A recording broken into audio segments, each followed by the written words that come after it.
రీసెంట్గా జరిగిన 2 సంఘటనల వల్ల ఒకే ఒక్క ప్రశ్న తలెత్తోంది.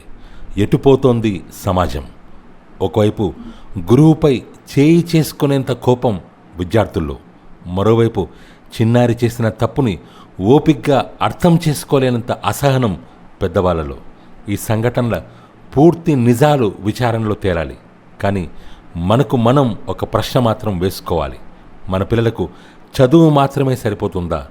మ్యాథ్స్ నేర్పుతున్నాం, సైన్స్ నేర్పుతున్నాం, కానీ కోపాన్ని ఎలా నియంత్రించుకోవాలో నేర్పుతున్నామా? టీచర్లకు సిలబస్సు, టార్గెట్స్, ఎగ్జామ్స్, రిజల్ట్స్ అంటూ ఎన్నో వర్క్స్ ఇస్తున్నాం, కానీ పిల్లల మనసును ఎలా అర్థం చేసుకోవాలో నేర్పుతున్నామా? కౌన్సిలింగ్ విద్యార్థులకే కాదు, టీచర్లకు అవసరం, పేరెంట్స్కు అవేర్నెస్ అవసరం, మొత్తం సమాజానికే కౌన్సిలింగ్ అవసరం. విద్యార్థి గురువును గౌరవించాలి, గురువు కూడా విద్యార్థి గౌరవాన్ని కాపాడాలి.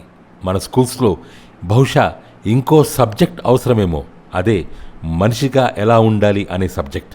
ఎందుకంటే 100కు 100 మార్కులు రావడం మాత్రమే విద్య కాదు, కోపంలో కూడా చేయి ఎత్తకుండా ఉండగలడం విద్య, సహనంతో నడుచుకోవడం విద్య. మనం మన పిల్లలను పరీక్షలకు సిద్ధం చేస్తున్నామా లేక జీవితానికి సిద్ధం చేస్తున్నామా?